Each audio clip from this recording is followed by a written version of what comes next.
Process होती हैं उन सब में ये लॉ फॉलो होता है, ठीक है। तो ये लॉ आपको अच्छे से समझ में आना चाहिए। मैं खुद कोशिश करूंगी कि एक एक लाइन को, एक एक पॉइंट को, एक एक जो मैथमेटिकल टर्म है उसको बहुत अच्छे से आपको एक्सप्लेन करूं। तो चलिए without any waste of time start करते हैं हमारा फर्स्ट लॉ ऑफ थर्मोडायनेमिक्स। तो यहाँ पे मैंने एक लाइन लिखी हुई है, पहले आप इस लाइन को समझिए। यहाँ पे लिखा है this law general law of conservation of energy as applied to heat energy. देखिए ये जो लॉ है हमारा, वो हमारा जो इंटरनल एनर्जी होती है ना उस पे बेस्ड होता है। ये हमारा जनरल लॉ है। अब जैसे कि आप जानते हैं law of conservation of energy क्या कहती है कि आप ना तो एनर्जी को क्रिएट कर सकते हैं ना ही उसको डिस्ट्रॉय कर सकते हैं। सेम ऐसा ही हमारा जो आज हम ये लॉ समझने वाले हैं, इसमें आप देखेंगे कि एनर्जी ट्रांसफर हो सकती है, एनर्जी को लिया जा सकता है, दिया जा सकता है, बट ना तो आप उसको क्रिएट कर सकते हैं ना ही आप उसको डिस्ट्रॉय कर सकते हैं। ये सभी चीजों को हम समझेंगे बहुत ही ध्यान से, वन बाय वन, एक एक प्रोसेस को समझते हुए। तो चलिए स्टार्ट करते हैं। इसमें आपको क्या लिखना है, सबसे पहले इसमें आपको लिखनी है इसकी थ्योरी पार्ट। जैसे जैसे थ्योरी मैं आपको यहाँ बताती जाऊंगी, आपको वो थ्योरी अपनी नोटबुक में लिखते जाना है, क्योंकि थ्योरी भी जरूरी है, क्योंकि बिना थ्योरी के मैथमेटिकल टर्म समझना थोड़ा सा मुश्किल हो जाता है। तो चलिए स्टार्ट करते हैं। लिखिए, we know that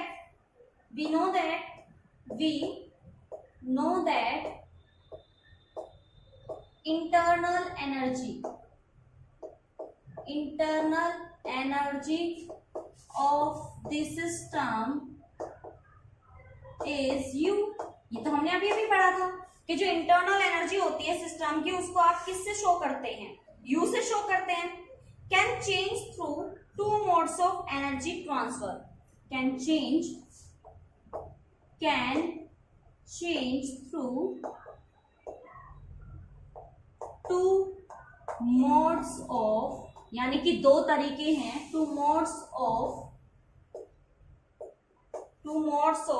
energy transfer. हम ट्रांसफर करके इसको क्या कर सकते हैं, चेंज कर सकते हैं। वो दो कौन कौन से मोड हैं? पहला है बच्चों आपका हीट एंड सेकंड है आपका वर्क। कहने का सामान्य अर्थ कि जो इंटरनल एनर्जी है उसको डिनोट करते हैं यू से, और इस इंटरनल एनर्जी को आप ट्रांसफर कर सकते हैं। कैसे ट्रांसफर कर सकते हैं? हीट के थ्रू ट्रांसफर कर सकते हैं। बॉडी को हीट कर दीजिए, इंटरनल एनर्जी चेंज हो जाएगी, या फिर उस सिस्टम पे काम करने लग जाइए। अब एक बात बताओ, कोई मुझे चाटा लगाता रहे, मेरे ऊपर काम कर रहा है ना कोई। अब चाटा लगाना वैसे काम नहीं होगा, लेकिन अगर कुछ हो रहा है तो सीधी सी बात है, फोर्स हो रहा है, मेरा गाल ऐसे हो रहा है तो डिस्प्लेसमेंट भी हो रहा है। कहने का मतलब कुछ ना कुछ क्या हो रहा है, वर्क डन हो रहा है। तो दो तरह से आप क्या कर सकते हैं, इसमें इंटरनल एनर्जी का चेंज कर सकते हैं, इंटरनल एनर्जी का ट्रांसफर कर सकते हैं।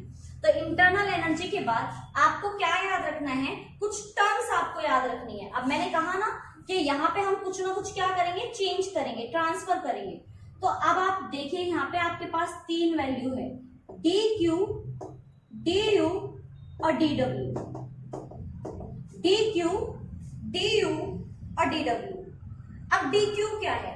क्यू आपको पता होगा शायद, ये हमारी हीट सप्लाइड होती है। तो आप क्या लिखेंगे, a small amount of heat. ये डी क्यू क्या होता है, a small amount of heat supplied to system. लिखिए जल्दी से, सप्लाइड टू द सिस्टम। मुझे लिखना पड़ेगा, आप भी लिखो, supplied to system by surrounding. Surrounding में हो रही है ना हीट, जो मेरी जो गर्मी निकलेगी भागने से, मेरी इंटरनल एनर्जी इंक्रीज होगी, मैं भागूंगी तो हीट बन के ही तो निकलेगी, तो सराउंडिंग में ही तो जाएगी। अब डी यू क्या होती है? डी यू तो अभी तो पता है इंटरनल एनर्जी होती है ना, तो क्या लिखोगे, small change in internal energy. Small change in internal energy of system. Internal energy में जो स्मॉल चेंजमेंट आएगा वही आपका क्या होगा, डी यू। बता चुकी हूं, डी का मतलब होता है स्मॉल चेंजमेंट, और डी डब्ल्यू क्या हो जाएगा, small amount of work done by system. Small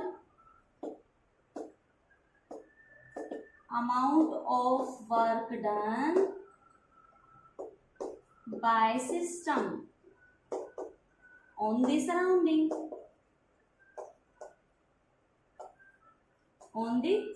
इसको कंप्लीट कर लीजिएगा।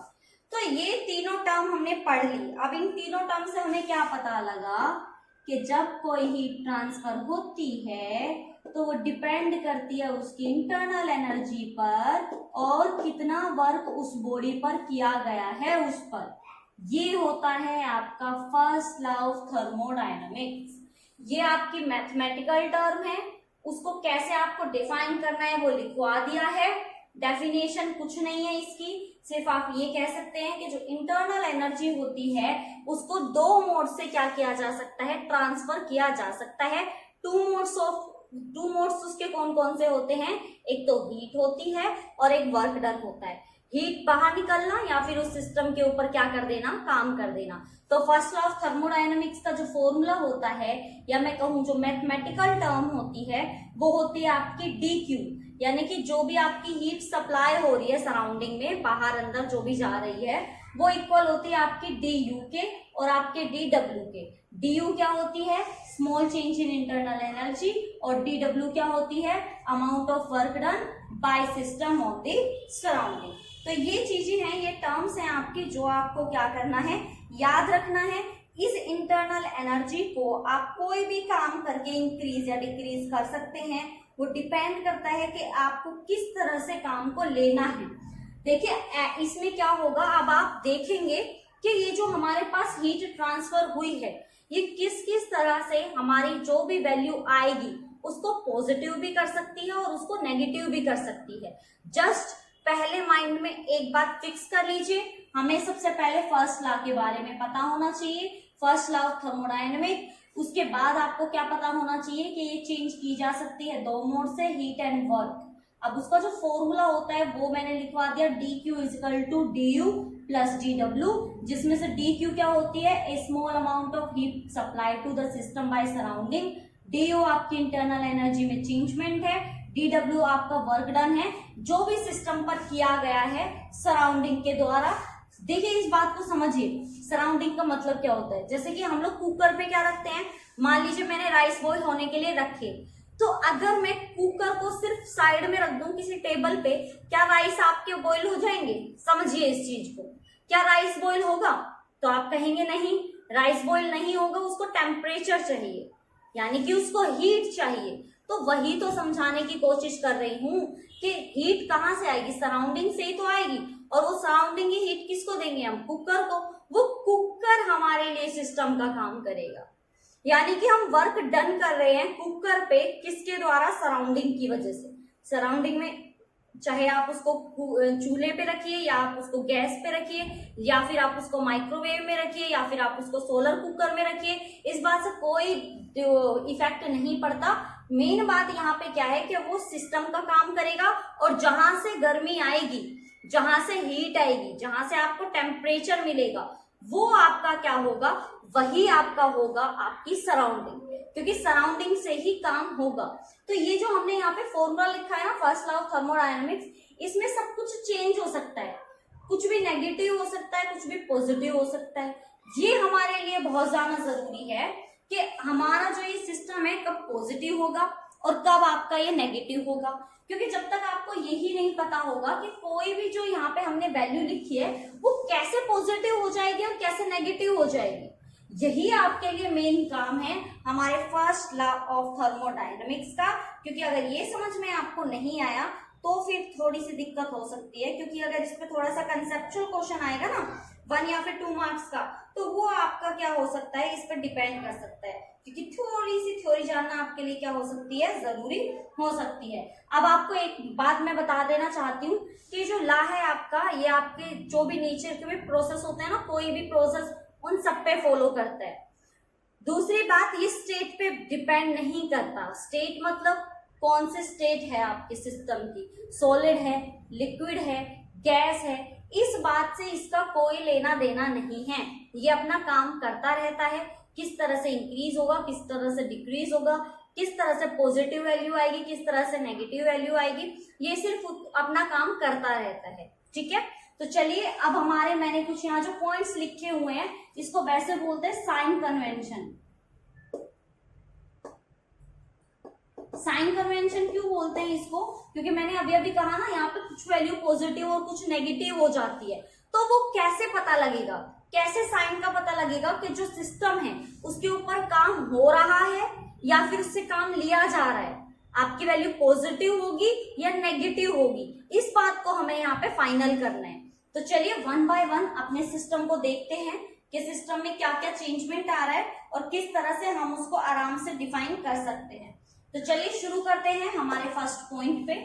फर्स्ट पॉइंट यहाँ पे क्या बोल रहा है, when heat is supplied to a system, सुनना जरा, if heat is supplied to a system, कहने का मतलब मैंने यहाँ पे एक बॉक्स ले लिया और मैं इसको हीट दे रही हूँ। मान लीजिए मैंने हीट इसको दी, आप एरो से याद रखेंगे, मैंने हीट दी मतलब एरो सिस्टम की तरफ है, तो जो डी क्यू होगा, जो आपकी डी क्यू होगी, क्योंकि हीट दे रही है ना, इज टेकन एज पॉजिटिव। अगर आप हीट दे रहे हो तो होगी आपकी डी क्यू पॉजिटिव।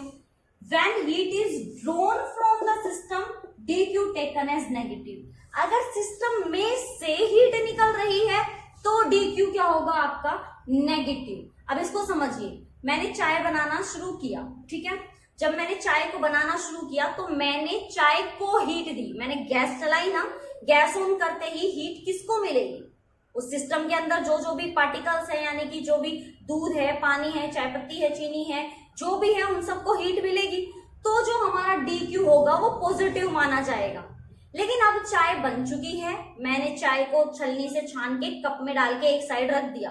अब आप देखते हैं कि चाय में से हीट निकल रही है, तो सिस्टम में से हीट निकल रही है। अगर सिस्टम में से हीट निकल रही है तो आप क्या लेंगे, नेगेटिव। सिस्टम अगर हमें हीट देगा तो नेगेटिव, अगर हम सिस्टम को हीट देंगे तो वो क्या होगा, आपका हीट पॉजिटिव होगी। तो ये चीज आपको यहाँ पे थोड़ा सा ध्यान देनी है कि अगर आप सिस्टम को हीट दे रहे हैं तो डी क्यू पॉजिटिव हो जाएगा, अगर सिस्टम ही आपको हीट दे रहा है तो आपके लिए वहां पे हीट क्या हो जाएगी, नेगेटिव हो जाएगी। ठीक है, ये चीज आपके समझ में आई। सेकंड पॉइंट पे आते हैं। सेकंड पॉइंट हमारा क्या कह रहा है, when A gas expand, work is done by the gas. ये गैस थी, हमने देखिए डेरिवेशन किया था, जब मैंने आपको आइसोथर्मल वर्क डन सिखाया था तो मैंने आपको बताया था, इस चीज को ऐसे समझिए, मेरे पास यहाँ पे एक सिस्टम है, यहाँ पिस्टन लगा हुआ है, ठीक है, आपने इसको क्या दिया, हीट दे दी, तो इसके जो गैस पार्टिकल्स थे, गैस के जो मॉलिक्यूल्स थे, उनकी इंटरनल एनर्जी इंक्रीज होगी, भागना शुरू करेंगे, गर्मी बढ़ेगी, सिस्टम का प्रेशर बढ़ेगा, तो ये पिस्टन कहाँ चला जाएगा, ये पिस्टन थोड़ा सा ऊपर चला जाएगा, एक्सपेंड हो गया ना, बढ़ गया ना। तो यहाँ पे बोल रहा है व्हेन ए गैस एक्सपेंड, जब वो बढ़ जाती है, work is done by the gas, gas की वजह से काम हुआ है, तो डी डब्ल्यू काम हुआ है, काम हुआ है मतलब वर्क डन हुआ है, तो आपका वर्क डन क्या होगा, पॉजिटिव होगा। अगर गैस एक्सपेंड हुई है तो वर्क डन होगा आपका गैस की वजह से। But when A gas compressed, work is done on the gas. अगर आप इसको कंप्रेस कर रहे हैं, अगर आप इसको दबा रहे हैं, तो अब ये पिस्टन आ गया यहाँ पे, कंप्रेस हो गया, तो आपने सिस्टम पे काम किया, ना कि सिस्टम ने गैस के ऊपर काम किया। कहने का मतलब कहाँ आ गया, गैस के ऊपर मैंने दबाव डाला और उस पिस्टन नीचे आ गया, तो अब आपका डी डब्ल्यू क्या होगा, अब आपका डी डब्ल्यू माना जाएगा नेगेटिव।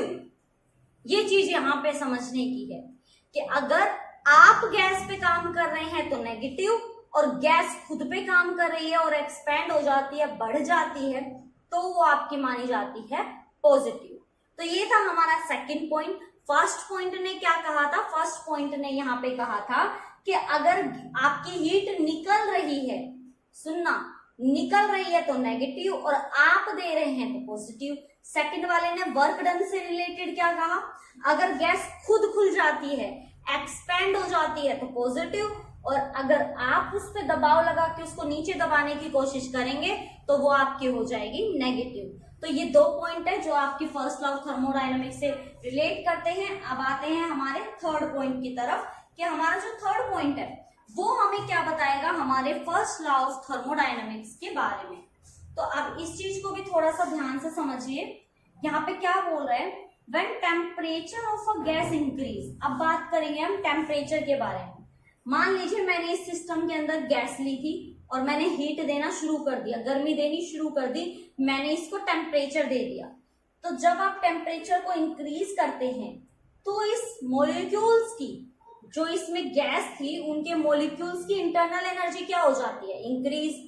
अब इंटरनल एनर्जी इंक्रीज होगी तो dq क्या लेंगे आप, पॉजिटिव। du मतलब इंटरनल एनर्जी।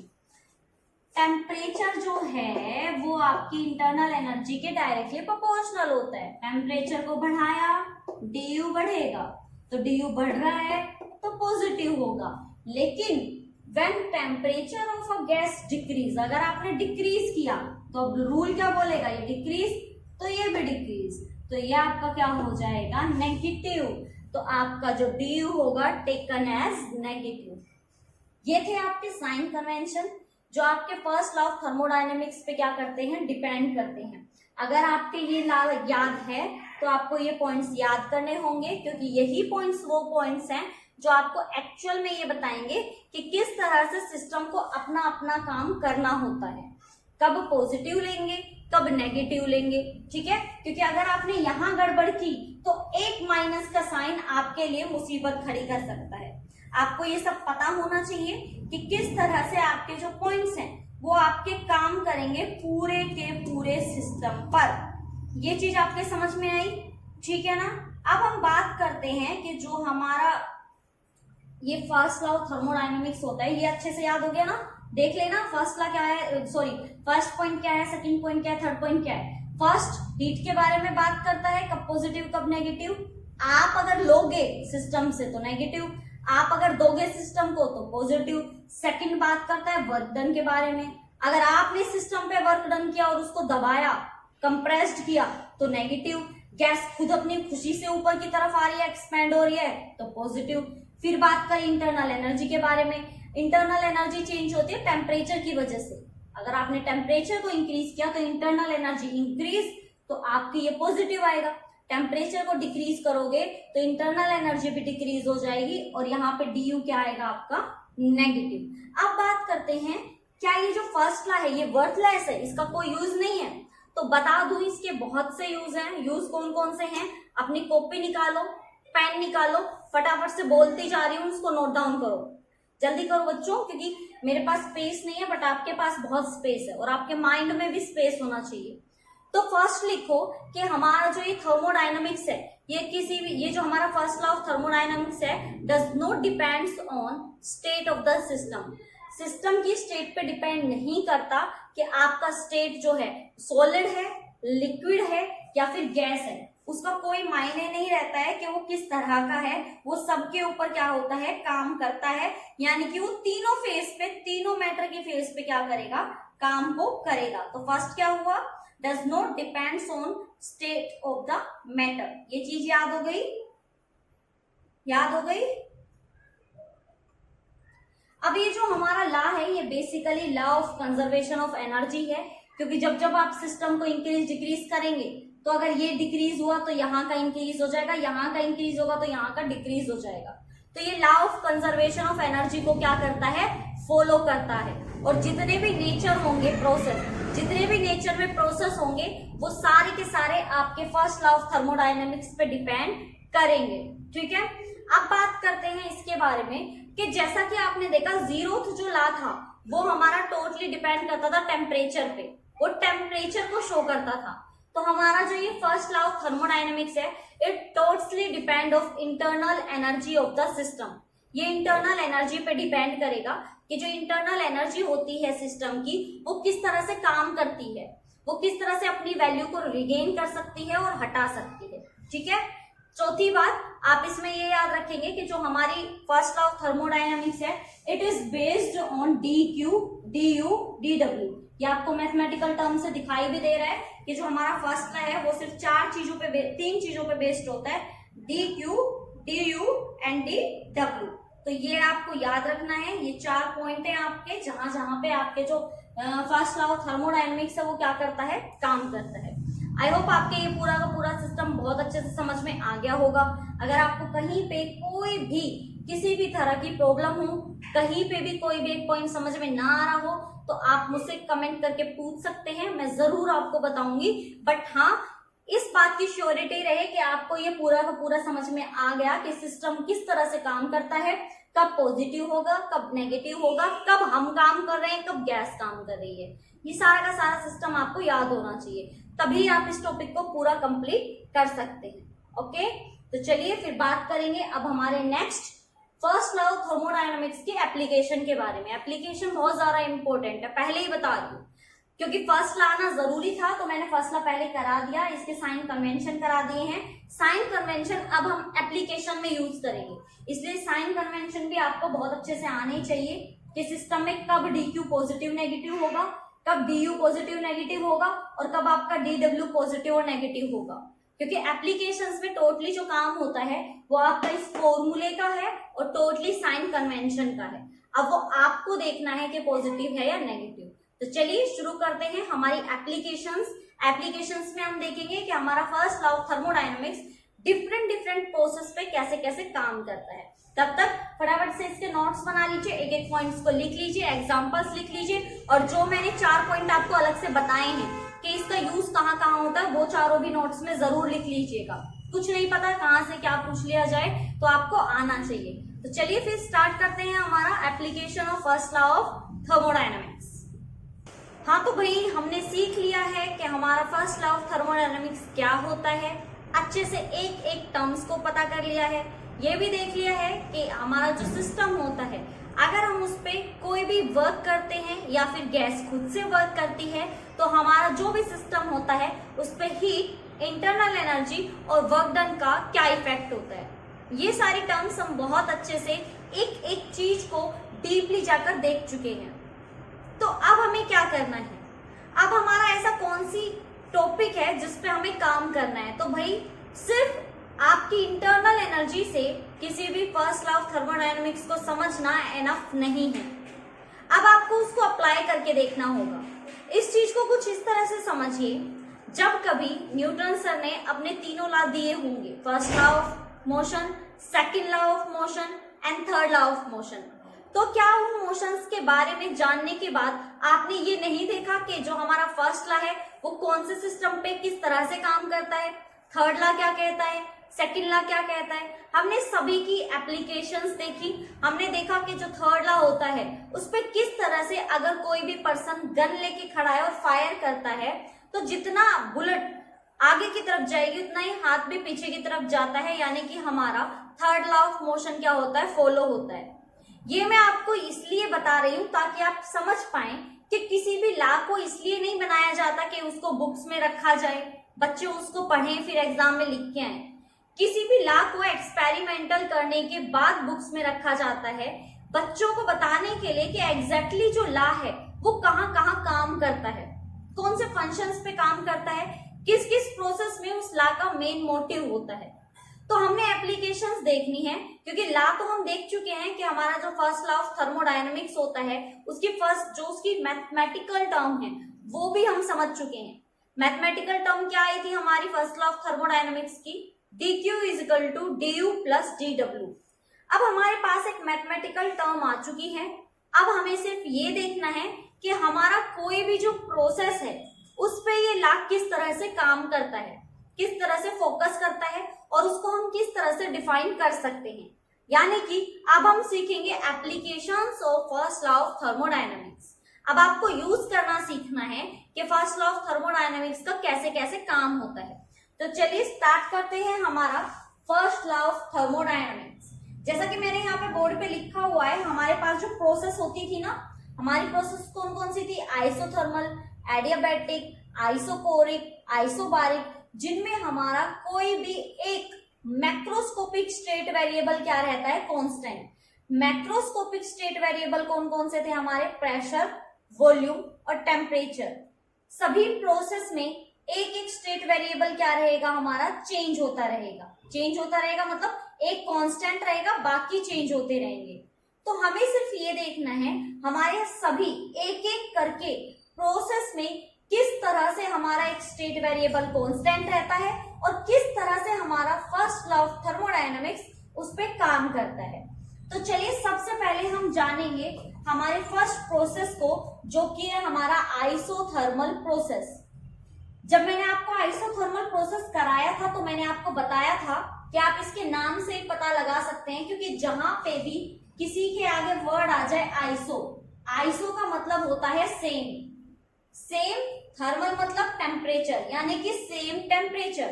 तो इस प्रोसेस का मतलब क्या है कि इस प्रोसेस में आपका टेम्परेचर क्या रहने वाला है, कांस्टेंट।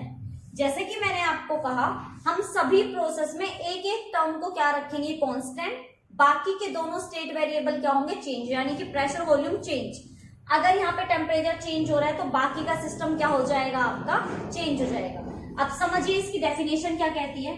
आप लिखेंगे इन this process temperature is constant. Isothermal में आपका जो टेम्परेचर होता है वो कांस्टेंट होता है। If this system is ideal gas, अगर आप सिस्टम ले रहे हैं और उस सिस्टम की गैस आपकी आइडियल गैस है, हुज इंटरनल एनर्जी यू, उसकी इंटरनल एनर्जी डिपेंड करती है टेम्परेचर पे। क्योंकि जब हमने फर्स्ट लॉ ऑफ थर्मोडायनेमिक्स देखा था तो मैंने आपको लास्ट पॉइंट पे बताया था कि आप अगर टेम्परेचर को इंक्रीज करेंगे तो इंटरनल एनर्जी इंक्रीज हो जाएगी। लेकिन यहाँ पे तो आपने टेम्परेचर को क्या कर दिया, कांस्टेंट, और टेम्परेचर कांस्टेंट का मतलब क्या है, जीरो। तो आपने यहाँ टेम्परेचर को जीरो कर दिया तो इसकी इंटरनल एनर्जी क्या हो जाएगी, जीरो। तो अब आप लिखेंगे अकॉर्डिंग टू, ये लाइन आपको लिखनी है, according to first law of thermodynamics, first law of thermodynamics. क्या पता है आपको कि d q is equal to क्या होता है, डी यू प्लस डी डब्ल्यू। और आपका जो डी यू है वो डिपेंड करता है टेम्परेचर पे, और टेम्परेचर आपने क्या कर दिया, कांस्टेंट, कांस्टेंट मतलब जीरो, यानी कि डी यू भी क्या हो जाएगा आपका जीरो। दैट्स मीन आपकी जो टोटल हीट होगी वो सारी की सारी किसमें यूज हो जाएगी, वर्क डन में। कोई भी लॉस नहीं होगा, इंटरनल एनर्जी चेंज नहीं होगी, इंटरनल एनर्जी जीरो हो जाएगी। अगर आप क्या कर रहे हैं, हीट देंगे किसी भी सिस्टम को, गर्म करेंगे, तो वो पूरी की पूरी किस में चली जाएगी, वो पूरी की पूरी काम को करने में चली जाएगी। इसका एक जनरल सा सिंपल सा एग्जांपल आपको देती हूँ। आपने देखा कि जब हम एक आइसोथर्मल क्या ले लेते हैं, कोई भी सिस्टम ले लेते हैं, आइसोथर्मल की कंडीशन अगर आपको याद है, आइसोथर्मल की कंडीशन क्या थी कि जो आपका सिस्टम है उसकी वॉल्स कंडक्टिंग होनी चाहिए। कंडक्टिंग का मतलब कि आपकी जो आपकी हीट है वो अंदर बाहर जा सकती है। तो अब आप सोच के देखिए, मान लीजिए कि मैंने कोई भी कुकर लिया, कुकर में मैंने राइस बॉईल होने के लिए रख दिए, मैंने उसको हीट दी, ठीक है। अब टेम्परेचर कांस्टेंट है, जितना है उतना ही रहेगा, जितना है उतना ही रखने के लिए हम क्या कर देंगे, हीट को बाहर निकाल देंगे, क्योंकि कंडक्टिंग है वॉल्स, हीट अंदर भी आ सकती है बाहर भी जा सकती है। तो अगर अंदर टेम्परेचर ज्यादा होने की कोशिश करेगा तो वॉल्स की वजह से वो कहाँ आ जाएगा, बाहर की तरफ आ जाएगा। उससे क्या फायदा होगा, टेम्परेचर कांस्टेंट हो गया, तो इंटरनल एनर्जी पे कोई इफेक्ट नहीं हुआ। आप जो भी हीट देंगे, जो भी फायर देंगे राइस बॉईल होने के लिए, वो सारा का सारा हीट सिर्फ और सिर्फ आपके राइस को बॉईल होने में चला जाएगा, कोई भी इंटरनल एनर्जी आपकी चेंज नहीं होगी। ये चीज आपके लिए मेन है। यानी कि हमें क्या पता लगा कि अगर हम बात करें आइसोथर्मल प्रोसेस के बारे में, तो अगर हम आइसोथर्मल पे हमारा first law of thermodynamics follow कराएंगे तो हमें पता लगेगा कोई भी आपकी इंटरनल एनर्जी चेंज नहीं होगी, सारी की सारी हीट किसमें चेंज हो जाएगी, आपके वर्क डन में। ये आपको चाहे याद करना है याद करो, समझ में आ गया तो बहुत ही अच्छी बात है, बट आपको ये समझ में बिल्कुल आना चाहिए कि किस तरह से हमारा जो फर्स्ट लॉ ऑफ थर्मोडायनेमिक्स है वो हमारी जो आइसोथर्मल प्रोसेस है उस पर काम करता है। इजी है, इतना मुश्किल नहीं है। बस दो ही चीज आपको याद रखनी है कि आइसोथर्मल में टेम्परेचर कांस्टेंट होता है, और टेम्परेचर की वजह से, टेम्परेचर कांस्टेंट मतलब टेम्परेचर जीरो, और अगर टेम्परेचर जीरो है तो इंटरनल एनर्जी भी क्या हो जाएगी, उसकी जीरो। और जब आप उस इंटरनल एनर्जी को फर्स्ट लॉ ऑफ थर्मोडायनेमिक्स में जीरो रखेंगे तो आपका डी क्यू किसके बराबर आ जाएगा, डी डब्ल्यू के, यानी कि आपके वर्क डन के। जो भी आप सिस्टम को हीट देंगे वो टोटली एंड टोटली किस में कन्वर्ट हो जाती है, आपकी वर्क डन में। यही चीज है जो आपको समझनी है कि जो हीट सप्लाई होगी आइसोथर्मल प्रोसेस में वो यूज हो जाएगी सारी की सारी वर्क करने के लिए। तो ये चीज आपके समझ में आई, इजी था हमारा। जो आइसोथर्मल में फर्स्ट लॉ हमारा वो भी होता है वो समझ में आया आपके। अब बात करते हैं हमारे एडियाबैटिक प्रोसेस के बारे में कि हमारा एडियाबैटिक प्रोसेस क्या होता है। अगर आपको एडियाबैटिक प्रोसेस का थोड़ा बहुत ध्यान हो तो मैंने आपको कराया था कि एडियाबैटिक प्रोसेस में जो आपकी हीट होती है वो आर पार नहीं जा सकती, ट्रांसफर नहीं हो सकती। क्यों नहीं हो सकती? क्योंकि एडियाबैटिक जो प्रोसेस होती है उसमें आपकी कंडीशन क्या होती है। देखिए कंडीशन आपको सभी प्रोसेस की याद रखनी पड़ेगी, और कंडीशन क्या थी कि अगर आपकी प्रोसेस एडियाबैटिक है तो जो वॉल्स है कंटेनर की वो आपकी मस्ट बी नॉन कंडक्टिंग होनी चाहिए। कोई भी हीट ना तो सिस्टम से बाहर जा सकती है, ना ही कोई जो हीट है वो सिस्टम के अंदर आ सकती है। टेम्परेचर आप क्या कर सकते हैं, इंक्रीज डिक्रीज कर सकते हैं। ठीक है, तो हमारा एडियाबैटिक में क्या होगा, आपकी जो सिस्टम होगी उसकी वॉल्स क्या होंगी, नॉन कंडक्टिंग होंगी, और कोई भी हीट क्या नहीं कर सकती, ना तो बाहर जा सकती है ना ही अंदर। इसको डेफिनेशन से समझिए। An adiabatic process no heat energy enter और लीव्स द सिस्टम। ना तो कोई हीट अंदर आ सकती है और ना ही कोई हीट बाहर जा सकती है। क्यों? क्योंकि जो आपकी वॉल्स होती है वो आपकी क्या होंगी, इंसुलेटेड होगी। Leaves the system as it is well insulated. अच्छे से, बहुत अच्छे से क्या होगा, इंसुलेटेड होगा, ना हीट को अंदर आने देगा ना ही हीट को बाहर जाने देगा। तो इसको मैथमेटिकल टर्म में हमने क्या कह दिया कि डी क्यू इजिकल टू 0 है। जैसे इसमें कहा था ना डी यू इजिकल टू 0 है, हमने कह दिया डी क्यू इजिकल टू क्या है, 0। तो आप क्या कहेंगे, according to first law of thermodynamics dq is equal to du plus dw। अब अगर आपका ये जो dq है वो 0 है तो आपका क्या हो जाएगा, 0 is equal to du plus dw। तो आप क्या कहेंगे कि जो du है वो आपका माइनस dw के क्या हो जाएगा, इक्वल हो जाएगा। इस चीज को आपको यहाँ पे समझना है। तो इससे क्या पता लगा कि जो गैस है वो आपकी क्या है, dw आपका पॉजिटिव होता अगर गैस एक्सपेंड करती, बट आपकी du नेगेटिव हो जाती, यानी कि जो इंटरनल एनर्जी है वो आपकी डिक्रीज हो रही है। तो इसका मतलब क्या है, इसका मतलब ये है कि इंटरनल एनर्जी अगर आपकी डिक्रीज हो रही है, क्योंकि वर्क डन नेगेटिव है। अब काम तो आपको पता है नेगेटिव हो नहीं सकता। काम हो सकता है क्या नेगेटिव? नहीं। वर्क डन कभी नेगेटिव नहीं हो सकता, नेगेटिव हो सकती है इंटरनल एनर्जी। इसका मतलब ये जो बॉडी है वो हो जाएगी कूल्ड, ठंडी। भाई मैंने कैसे पता लगाया कि जो बॉडी है वो कूल होगी? समझिए इस चीज को। यहाँ पे देखिए, अगर आपका वर्क डन 0 नहीं हो सकता, इंटरनल एनर्जी तो 0 हो सकती है। इंटरनल एनर्जी का 0 होने का मतलब ठंडी, क्योंकि जो इंटरनल एनर्जी है वो डिपेंड करती है टेम्परेचर पे, है ना। अगर आपकी इंटरनल एनर्जी डिक्रीज हो रही है तो हम क्या कह सकते हैं, टेम्परेचर डिक्रीज हो रहा है। और टेम्परेचर क्या होता है, degree of, measure the degree of hotness and coolness. अब टेम्परेचर डिक्रीज हो रहा है, दैट्स मीन आपकी जो बॉडी है वो क्या है, कूल। जिस तरह से आपका ये कूल है इसी तरह से रिवर्स भी हो सकता है। रिवर्स का मतलब कि ये हीट भी हो सकता है, गर्म भी हो सकता है। तो फिक्स नहीं है कि कूल ही होगा, लेकिन अभी आपको जो मेन याद रखना है वो यही याद रखना है कि हमारा जो एडियाबैटिक प्रोसेस है, अगर हम उस पर first law of thermodynamics apply करने की कोशिश करेंगे तो हमारे पास जो फाइनल रिजल्ट निकल के आता है वो आता है कि हमारा जो du होता है वो माइनस होता है dw के, यानी कि बेचारे सिस्टम के ऊपर क्या किया जा रहा है, काम किया जा रहा है, आप उसको कंप्रेस कर रहे हो। यहाँ पे ये मीनिंग होता है, क्योंकि अगर आपको याद हो कि बॉडी अगर एक्सपैंड होगी तो वर्क डन गैस कर रही है तो पॉजिटिव वर्क डन आता, बट यहाँ पे नेगेटिव वर्क डन आ रहा है। इसका मतलब हम बॉडी के ऊपर क्या लगा रहे हैं, वर्क कर रहे हैं, हम उसके ऊपर फोर्स लगा के उसको कंप्रेस कर रहे हैं। तो फर्स्ट लॉ हमने सबसे पहले हमारा आइसोथर्मल पे किया। आइसोथर्मल पे हीट हमारी क्या हो जाती है, कांस्टेंट। तो हमने क्या, सॉरी, टेम्परेचर कांस्टेंट हो जाता है, तो हमने उसमें बोल दिया कि हमारा जो du है वो भी क्या हो गया, 0। तो हमारे पास फाइनल रिजल्ट आया dq is equal to dw। Then उसके बाद हमने एडियाबैटिक पे किया। एडियाबैटिक में हमने कहा कि ना तो कोई हीट अंदर आएगी भैया, ना कोई हीट बाहर जाएगी, हमारे पास जो फाइनल रिजल्ट आ जाएगा वो आ जाएगा du is equal to minus dw। ठीक है, तो हमारे पास ये हो गया हमारा सेकंड जो हमारा एडियाबैटिक प्रोसेस था। अब बात करते हैं हमारे आइसोकोरिक की। तो ये बात भी आपको पता होगा कि आइसोकोरिक का मतलब होता है जब आपकी जो वॉल्यूम है वो कांस्टेंट हो जाए, और कांस्टेंट का मतलब बहुत बार बता चुकी हूं, कांस्टेंट का मतलब कि वो वैल्यू आपकी क्या है, इक्वल टू 0। अब अगर हमें आइसोकोरिक पे लगानी है तो चलिए शुरू कीजिए फर्स्ट लॉ लगाना। सो अकॉर्डिंग टू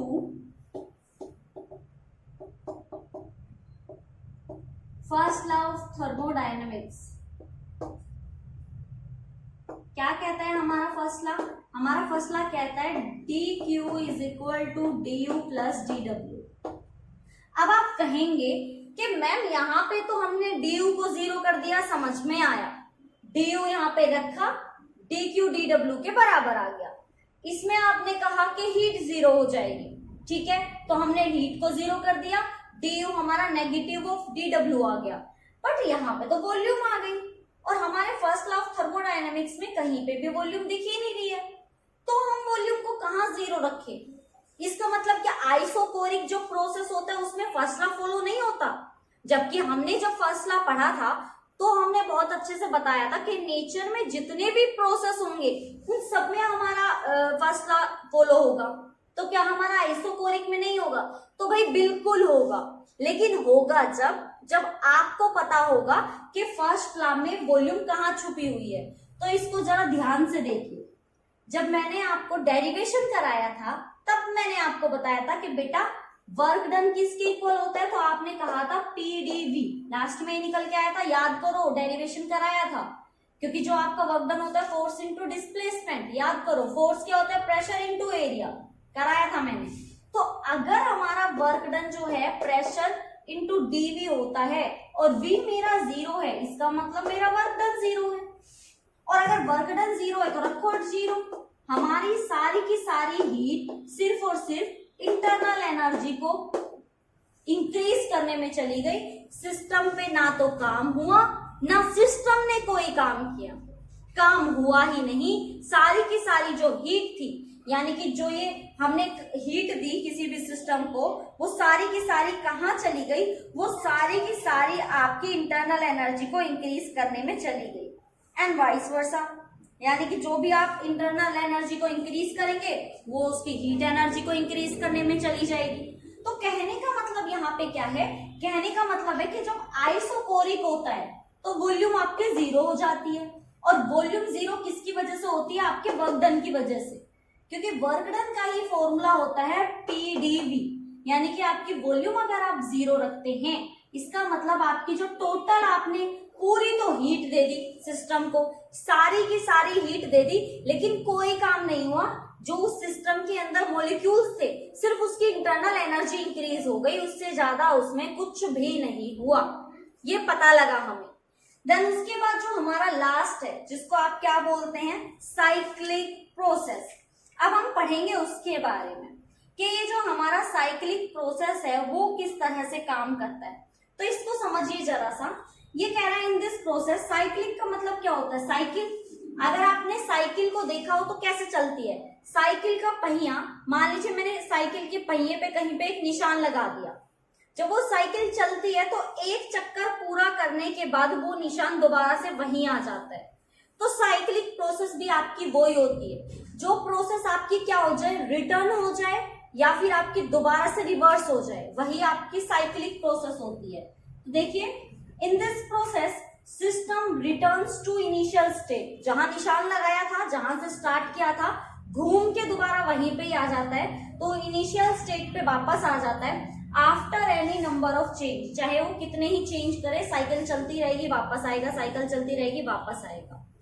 तो इसमें क्या होता है, इसमें आपका जो इंटरनल एनर्जी होती है ना सिस्टम की, वो आपकी क्या नहीं होती, चेंज नहीं होती, यानी कि आपकी जो प्रॉपर्टी है इंटरनल एनर्जी चेंज की वो आपकी चेंज नहीं होती, इसका मतलब आपकी ड्यू चेंज नहीं होती। भाई साइकिल चलती जा रही है, चलती जा रही है, चलती जा रही है, उसमें जो गैस है उसकी इंटरनल एनर्जी पे कोई इफेक्ट नहीं पड़ता। तो जब आप फर्स्ट लैप में डी को 0 करेंगे तो आपका डी क्यू किसके बराबर आ जाता है, वो इक्वल आ जाता है आपके डी डब्ल्यू के। और ये बिल्कुल उसी की तरह है जैसे आपका आइसोथर्मल था, यानी कि डी क्यू बराबर होता है आपका डी डब्ल्यू के, पूरा का पूरा वर्क डन के। यानी कि जब आप हीट देते हैं किसी भी सिस्टम को, वो सारी की सारी हीट कहाँ चली जाती है, वर्क को करने में, काम को करने में। आपने क्या किया, साइकिल के टायर को चलाया, तो आपके लिए क्या काम हो रहा है, आपने जान लगाई ना, सिस्टम के ऊपर काम किया ना, तो वो कहाँ जा रहे हैं, आपको काम करा रहे हैं ना, आप जहां जाना चाहते हो वहां जा रहे हैं। वर्क का मतलब ही क्या होता है, फोर्स इनटू डिस्प्लेसमेंट। आप फोर्स लगा रहे हो, साइकिल पे पैडल मार रहे हो, और उसमें क्या हो रहा है, डिस्प्लेसमेंट, एक जगह से दूसरी जगह जा रहा है। यानी कि जो आप हीट प्रोवाइड करोगे वो सारी की सारी कहाँ चली जाएगी, वर्क को करने में। तो ये सारा का सारा सिस्टम आपके समझ में आना चाहिए कि किस तरह से ये सारा का सारा काम आपका होता है। यानी कि ये आपकी कुछ प्रोसेस थी जहां पे हमने ये पता लगाया कि हमारी जो फर्स्ट लॉ ऑफ थर्मोडायनेमिक्स है वो फॉलो होती है, और इन्हीं प्रोसेस पे फर्स्ट लॉ ऑफ थर्मोडायनेमिक्स को बताना ही हमारा क्या होता है, application of first law of thermodynamics. तो एक बार से क्विक रिवीजन लेते हैं हमारा कि हमारा जो फर्स्ट लॉ ऑफ थर्मोडायनेमिक्स होता है वो कहाँ कहाँ यूज किया हमने। तो सबसे पहले हमने उसको यूज किया आइसोथर्मल में। आइसोथर्मल में हमने कहा टेम्परेचर होता है कांस्टेंट, टेम्परेचर टोटली डिपेंड करता है इंटरनल एनर्जी पे। तो हमने कहा अगर टेम्परेचर 0 तो आपका इंटरनल एनर्जी 0, तो डी यू को कर दिया 0। क्या पता लगा, डी क्यू आपका बराबर रहता है डी डब्ल्यू के। आपको ये रिजल्ट याद करना है। देन आपने कहा कि आपका जो एडियाबैटिक प्रोसेस होता है उसमें आपने कहा कि हीट चेंज नहीं होगी, हीट चेंज नहीं होगी मतलब डी क्यू आपका 0 हो जाएगा। तो आपका जो फाइनल रिजल्ट आएगा that is d u is equal to minus d डब्ल्यू। देन उसके बाद हमने कहा कि आइसोकोरिक प्रोसेस, हमने कहा वॉल्यूम को 0 कर दो। वॉल्यूम आप कहोगे फर्स्ट लॉ में वॉल्यूम नहीं है, बट मैं कहती हूँ डब्ल्यू में वॉल्यूम आती है, क्योंकि डब्ल्यू का जो वर्क डन है उसका फॉर्मूला क्या होता है, पीडीवी। आप उस वी में वॉल्यूम को 0 रख दीजिए, आपके पास जो फाइनल रिजल्ट आएगा वो किसके इक्वल आएगा, d q is equal to D u के। यानी कि जो भी आपने हीट प्रोवाइड कराई वो सारी की सारी कहाँ पे चली गई, इंटरनल एनर्जी को इंक्रीज करने में। देन उसके बाद हमारा साइक्लिक प्रोसेस, उसने देखा कि हमारे इंटरनल एनर्जी में कोई चेंजमेंट नहीं आता, तो डी यू हमने कर दिया वहां पे 0। और अगर डी यू 0 हो गया तो हम सिंपली क्या कह सकते हैं, हमारी जो टोटल हीट है वो किसमें चेंज हो गई, वर्क डन में। तो ये था भाई हमारा application of first law of thermodynamics. आज मैंने आपको internal energy, first law of thermodynamics and application of first law of thermodynamics complete करा दिया है। इसकी कुछ प्रोसेस है वो रह गई है हमारी, वो हम करेंगे नेक्स्ट वीडियो में। तब तक के लिए आपसे विदा लेना चाहूंगी, बट अगर आप चैनल पे न्यू हैं तो प्लीज चैनल को सब्सक्राइब कीजिएगा, वीडियोस को लाइक कीजिएगा, और मुझे कमेंट करके जरूर बताइएगा कि आपको मेरी वीडियोस कैसी लगती हैं, आपको मेरे एग्जाम्पल समझ में आते हैं या नहीं आते हैं। और अगर आपको पॉलिटेक्निक से रिलेटेड और कोई भी बेसिक जानकारी चाहिए तो आप हमारी अदर जो बेसिक रिलेटेड वीडियोस हैं पॉलिटेक्निक से रिलेटेड वो देख सकते हैं। आपको सभी उस पर जितनी भी जानकारी आपको चाहिए वो सब मिल जाएगी। और लेकिन अगर आप चाहते हैं कि कुछ ऐसी वीडियोस हैं जो अभी हमने आपको नहीं दी, या फिर आप जानना चाहते हैं किसी जानकारी के बारे में, तो आप उस टॉपिक को लिख के भी कमेंट कर सकते हैं। हम बिल्कुल आपके लिए वीडियो लेके आएंगे, इस बात की 110% श्योरिटी है। तो चलिए मिलेंगे अब नेक्स्ट वीडियो में, तब तक के लिए लिखते रहिए, पढ़िए, और हाँ नोट्स बना लीजिएगा अच्छे से, एक एक पॉइंट्स का अच्छे से समझ के, नीट एंड क्लीन, बहुत अच्छे से। तो मिलेंगे नेक्स्ट वीडियो में, तब तक के लिए बाय बाय, टेक केयर।